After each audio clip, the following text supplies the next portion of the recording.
Hey everyone, Social Solipsist here for another episode of 52 and 52, and this week I'm doing another short video. This week has been a little bit stressful for a number of reasons, not the least of which was my desktop. The PSU in my desktop blew up and took out my main system drive with it, so I have no desktop in the meantime, and so I'm working back on my laptop. Fortunately, I do still have my good mic, so I can at least record this for you, and as a result, I had to pick from the lighter weight games in my library, and I recently picked up Reigns and decided I'd work on that. I picked up Reigns on the winter sale that just passed. At the I wouldn't say at the behest of Spencer. He gave it a good review overall, but with reservations. And I think that pretty accurately sums up my feelings on the game as a whole.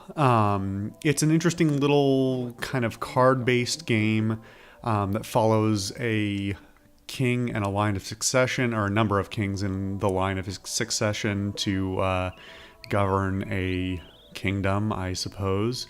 And it's a very simple, almost flash game-esque type of thing that runs very light.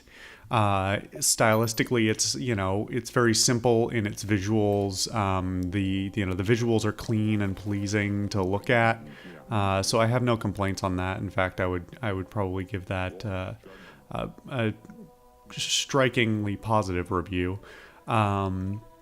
However, in terms of the gameplay itself, and I do apologize, I said I was going to start doing these with sort of scripts, and obviously I've not done that for this one because of extenuating circumstances.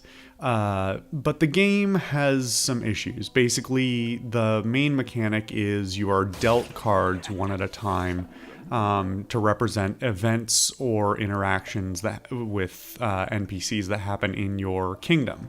And they are drawn from a pool of quite literally cards. And unfortunately, the randomness of the cards is really the downfall of this game, if you ask me.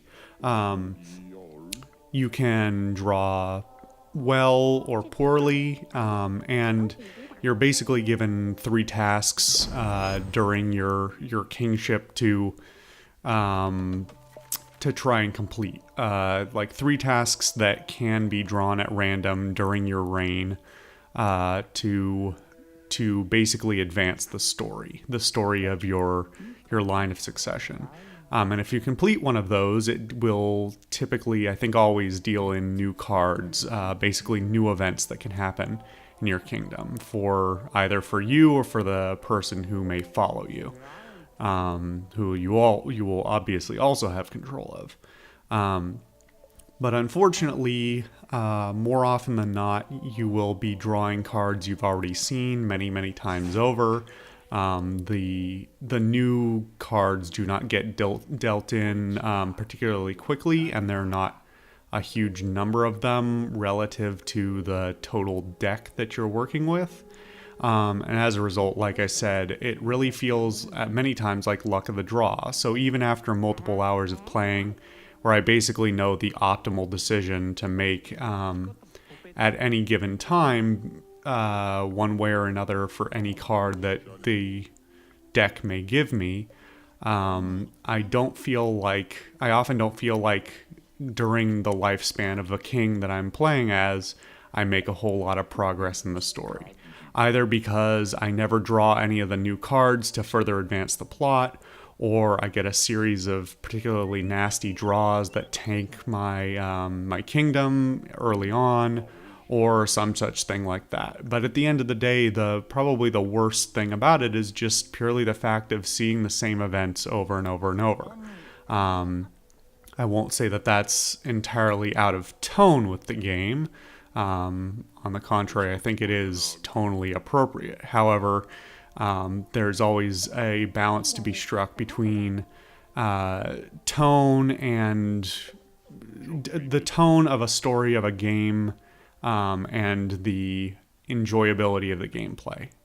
So if I'm sitting here for, you know, an hour and I only see a half dozen new cards, at the end of the day, I'm not having such a great time. And it's pretty disappointing to me, purely for the fact that I think it's something that could have, in theory, have fixed pretty easily, either with draw rates or additional cards or something like that. And to be fair, I don't have a full grasp on the size of the team, how many people made it, how much time they had, how much money they had. So it may not just not have been feasible. But even if you used any of those as an excuse, as valid as they might be, they'd be superseded by the fact that the game simply could be fixed by shortening itself, by changing those draw rates so that the story events to progress the story happen more frequently or in more rapid succession, and just make sure that the game doesn't overstay its welcome. At the end of the day, I think I paid less than $1. I think I maybe $1.50 for this, so I can't really complain. You know, I had a pretty good first hour or so with it. But obviously diminishing returns and the sort of seeing the same thing over and over again, I don't know if I'll ever see it through to the end. It's a nice little thing to do mindlessly, you know, if I'm watching TV or something like that at the same time, but certainly not worthwhile for me to focus on as I'm going through. And again, you know, I'm a little disappointed. I do wish, because it's an interesting concept, and it's polished enough in a lot of other places that this kind of, you know, it shot itself in the foot at the last minute, so to speak.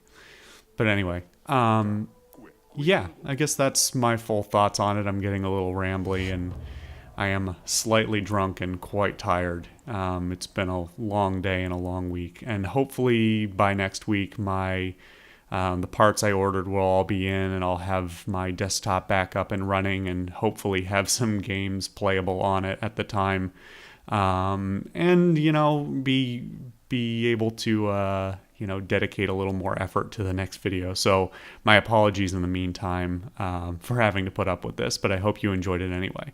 Thank you guys all for watching. I've been the Social Solipsist. This has been 52 and 52 Season 2, and I will see you guys next time.